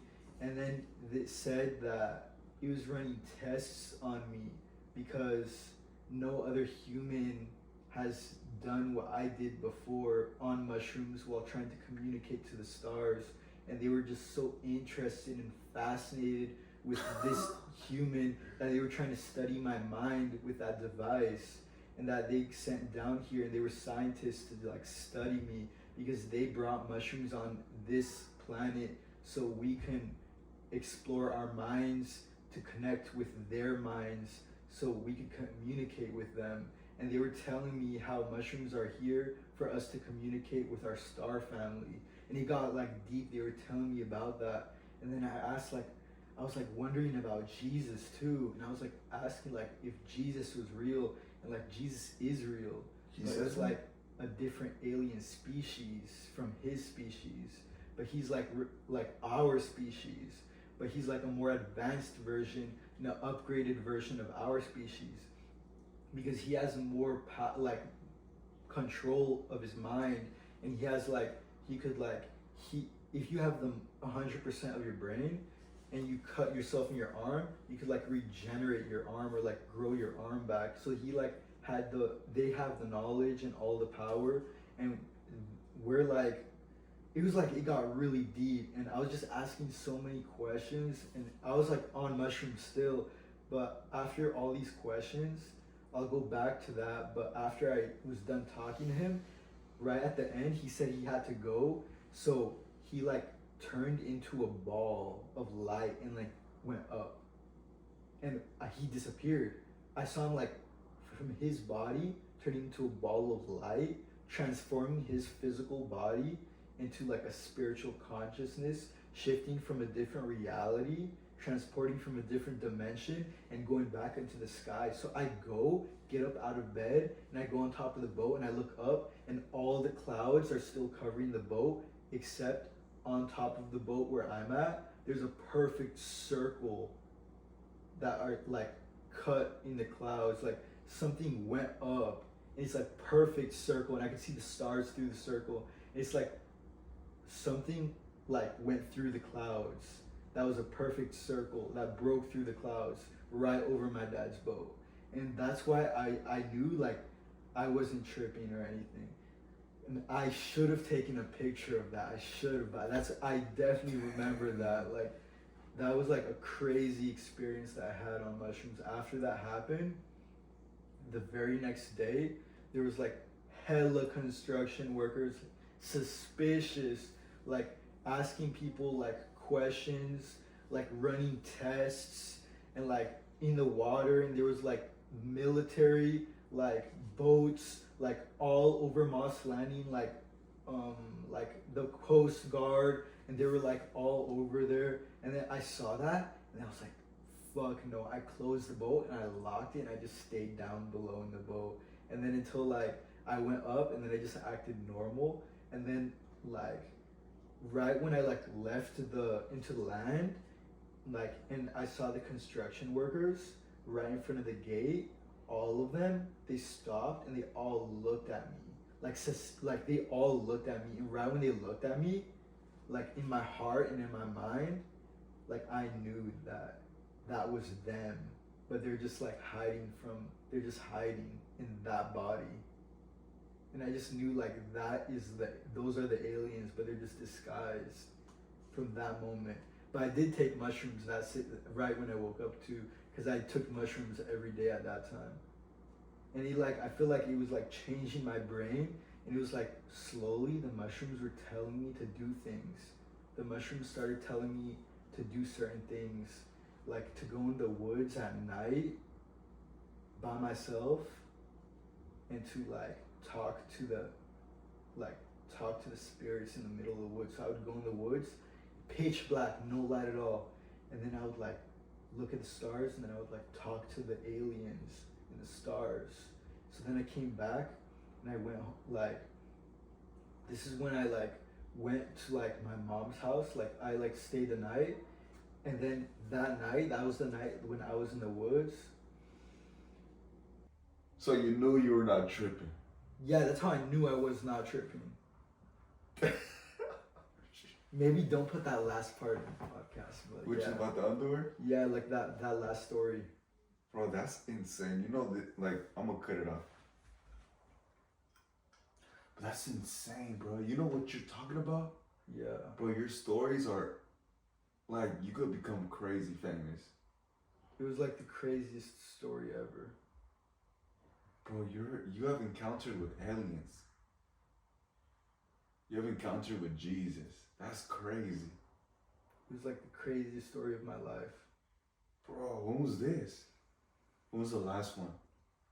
The last one was like I haven't had an encounter ever since I tried to steal the spaceship. Oh. Ever since I tried to steal the spaceship, like I did mushrooms like a few weeks ago or months ago, and I tried to like meditate and like contact whatever I contacted before. But then like it was like they're not trying to talk to me because I was trying to steal the spaceship or something. They cut you off. Yeah. Because I wanted to be like that guy from Guardians of the Galaxy. No, that takes the shit. Yeah, and then after that, like I haven't talked, like nothing has happened to me. Like nothing at all. Besides the most recent was that encounter with Jesus when I told you about it. Damn, that's crazy, bro. But like, I was on mushrooms through all of these experiences, but some of these experiences, even though I was on mushrooms, like it just doesn't add up. Like the clouds in the sky, or the pajamas and the underwear on backwards. Like those two is like undeniable, and they felt real as me and you here right now, like as real as this. That was like some crazy stuff that went down. That's insane, bro. Because I always say the Bible doesn't say that we're the only creation of all time. You know? Yeah. So maybe there's something else beyond here, and maybe God could create something over there. And like how you said, they're already advanced. But going back to when you were questioning that alien, what were you asking? Like about Jesus, what were you saying? What did he say? I wanted to know who Jesus was. And he's like a part of all of us, because we're all part of him. And it doesn't make sense to me, but it's just like I had to make sense of it. And it was like something like he was telling me, like I had to make sense of what he was saying. And he was speaking like really like philosophical. Yeah. He was like a scientist. Like this alien was like a scientist. He was a genius. Yeah. So like this alien, when he smiled at you, was it like a mean smile or like, wow, like how was the smile? He was a bad alien. Really? Yeah. Because he was trying to scare me in my dream. And from the thing on my forehead, he was trying to take chemicals in my brain, the chemicals that I feel when I'm scared, and the chemicals that happen to secrete in your body are adrenochrome. And adrenochrome is a chemical that can make you young again, and that like aliens could probably feed off of, and they're feeding off of my negative energy. But he was still like a smart alien that I talked to, but he was like not using, he was like also like gathering information from me, but like stealing like a part of me. Like he was taking a piece of me. He's probably for the black market over there. Like I don't know, but I knew that he was taking like a piece of me, and it like didn't feel right. And then he maybe like broke rules in his, and like maybe Earth is like a region that aliens can't go because we're still developing, and he broke that to like get certain things for like the black market, maybe like what you said. But he like was telling me things that like was crazy, like about life. Really? Yeah, about like where like what I believe and what I thought to believe about aliens. He was telling me that like most of it was true, and that there's good and there's bad in everywhere, even outside of Earth. Mm-hmm. Damn. What else was he saying, bro? This is so interesting. Like the way that I was trying to communicate with him is how we could all communicate with them, but we just have to not be afraid or it won't work. Like with the mushrooms, trying to communicate with the stars, and meditating, trying to connect with them. Like one time I would take mushrooms and then I would go in the ocean, Moss Landing. Inside the ocean? Inside the ocean on mushrooms. And I would like try and like use my brain to like summon dolphins, or use my brain to like summon mermaids. And then I would like, and I would look at the sky, and the sky would be like so trippy. And then I would look around, nobody would be there. Like there'd be a few people, and then everyone would leave. And then I would be the only person like in the whole beach. And it was like, I just didn't feel like something was right, because I felt like something was watching me, but I couldn't see it. Like something in the sky was like looking directly at me, but I just couldn't see it, and there was nobody else there. It was just like weird clouds in the sky, but like something was like in that cloud, like something was wrong with that cloud. And it was like just looking at me, and I just had to leave. That like stuff like that when I'd be on mushrooms. Damn. Like one of these days, I could like take you to the boat in Moss Landing. We could shoot a podcast there. Bro, I'm down, bro. That's insane. That would be an amazing spot. Definitely. I want to see all the artifacts. The Genghis Khan one. That's like insane. a lot of the artifacts my dad like got rid of now, because this was 2 years ago, but he still has some of them. Like he sold a lot of them. Like he sold a few to buy a car. Yeah. Cause my dad he doesn't have his business anymore, and he got in trouble with the state, so they revoked his business license. So that's why like my dad he also retired too, but it's like he got fucked over by the government. So like that's why he had to sell a lot of his stuff, because the IRS was after him, and that's why he moved on a boat and sold his house, because they were trying to like arrest him because of like the taxes he didn't pay, because he owed taxes. Damn. And then after like they took all of his business and stuff, is because he got pulled over with like 11 kids, because he had like one of those vans, because my dad like had a foster home business. He had like 6 foster homes, and he had like all of the kids in the van. He was drunk. So the city found out, and the city removed his like license, and then for 7 years, but he didn't know they removed it for 7 years. They thought he removed it for like forever. So he just found out. So he's trying to like get that back, but he's like, it's a long process right now. So that's what happened with that. But The only thing like he kept from his business was like one boat, and that's it. That's like all he has. And like he sold like all of his artifacts, not most of his artifacts, to like pay off some debt and to buy a car. Yeah. So he was like, after he got drunk, he went to jail. He bailed himself out, and then he like went in a shithole, and that's when like that's when like my mom and dad like divorced and all that stuff, and that's when like hella shit happened, and then my dad like left for a long time, and that's when like hella shit went down, and then yeah, like I kind of felt bad, but it was like whatever. And then after that, like when I was like younger, like when my mom left my dad, it was just me, my mom, and my sister, and then my mom had to like get a place, so like we just like were like at my mom's, like we had to get an apartment, and then we were there, like I shared a room with my sister, and then yeah, my mom was like in college too, because my mom had me when she was 26. My dad was like 40 or like 49 or something. My dad was 49 and my mom was 26.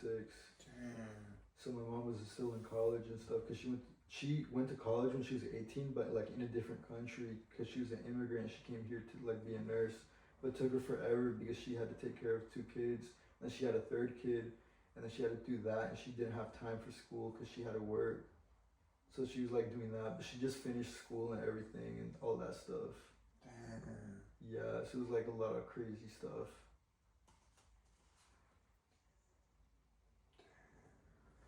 But yeah, like I had to like, my craziest stories were like on the mushrooms. Damn, bro. That's insane, bro. I always wish like to encounter an alien. Like I don't know if it's the mushrooms or if it's because of the mushrooms, but I know that they told me the mushrooms are here so we could communicate with them. And that's like the only way, because it breaks your mind and rearranges your mind to have an open perspective. And then after like I looked at it and I wasn't scared, like it knew that I was ready to like encounter.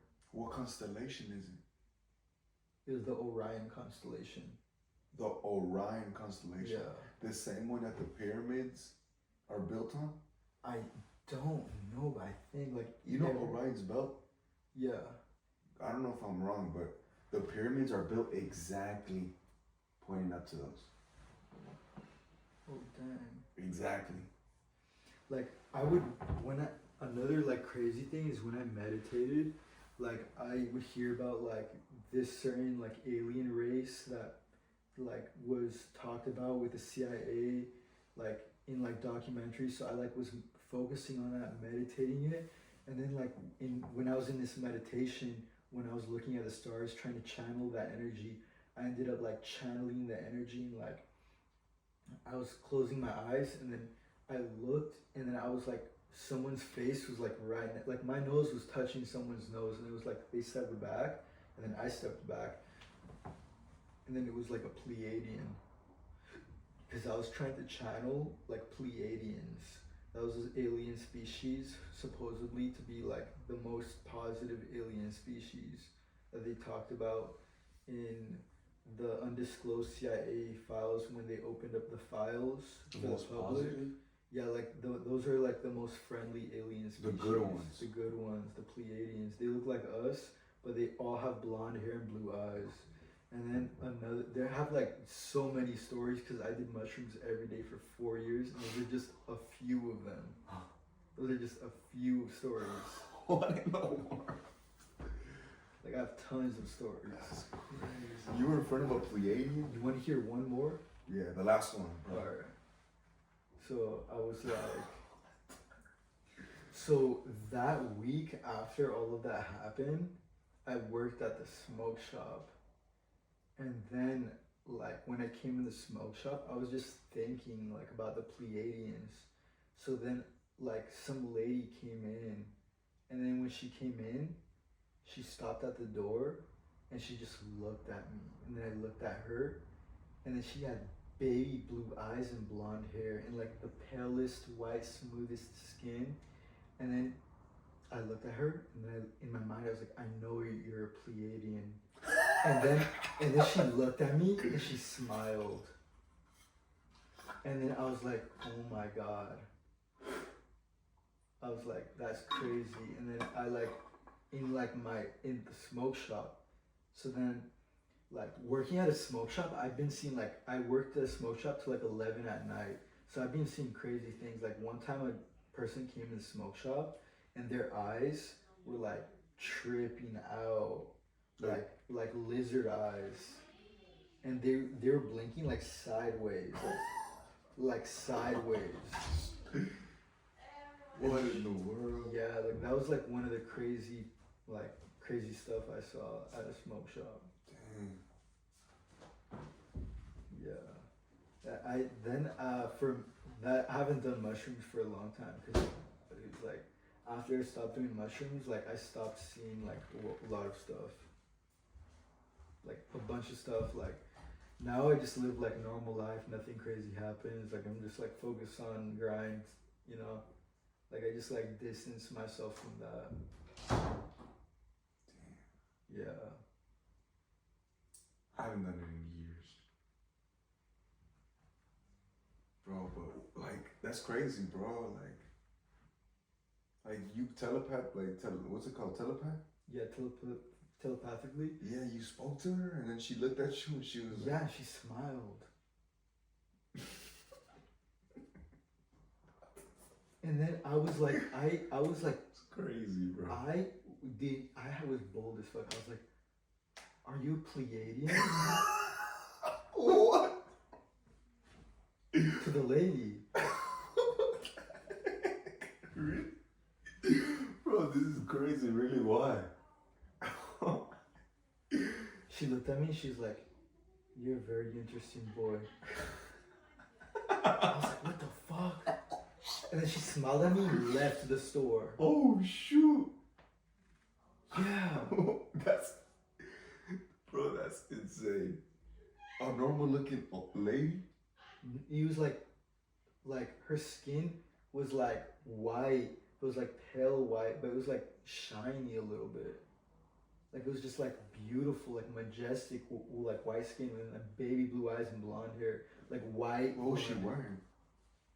Like she was dressed up like an explorer, like Indiana Jones type of vibe. And like she didn't look like her typical smoke shop enter. No, definitely not. Like she just came to like check up on you. Yeah, maybe. And then that same week, like a bunch of weird stuff started happening. Like people from NASA came to my smoke shop.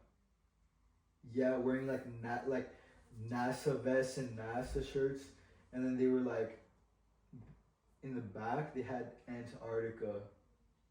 And I was like, what the fuck? Like NASA Antarctica, like things are like weird things are happening in Moss Landing. And the fire, what happened recently? Yeah, like you were there? Yeah, I was there. Cause you still live on the boat? No, I don't live there anymore. Oh yeah, you live, okay. Yeah. Wow, you saw the whole Moss Landing thing? Yeah, I was like, after that, like, it's like, I feel like I saw what I needed to see and I learned what I needed to know.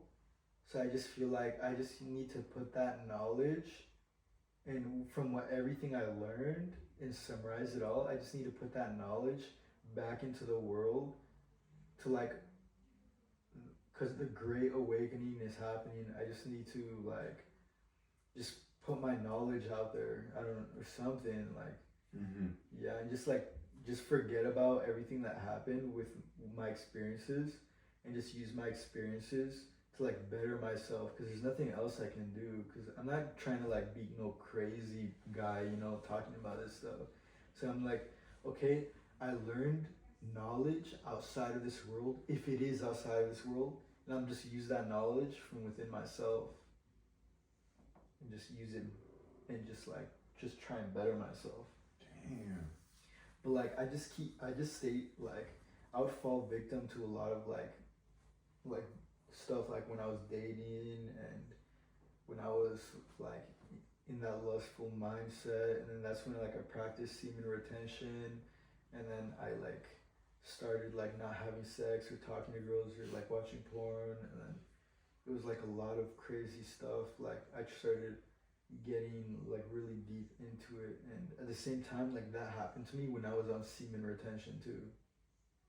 Like using my pineal gland, using my semen to like go up my solar plexus into my brain, into my pineal gland, into that cum that I didn't bust, and using that as power for my mind, and then using the mushrooms for the extra XP points for the power to like try and like meditate or whatever. What the heck? Yeah, and my dad had like these old crystals, like for like energy crystals that I would also use for meditating. Cause I was into that stuff too, definitely. Yeah. Damn, bro. Oh, my girl's texting me. My phone. You good, bro? Yeah, we were here for like almost 2 hours and 30 minutes or a little bit more. Really? Like, is it cool if I send a picture of you to my girl just in case she doesn't think I'm like tripping? Alright. And she'd be like, oh, like, damn, bro, that's crazy, bro. Yeah, I know. I'm in the here, bro, but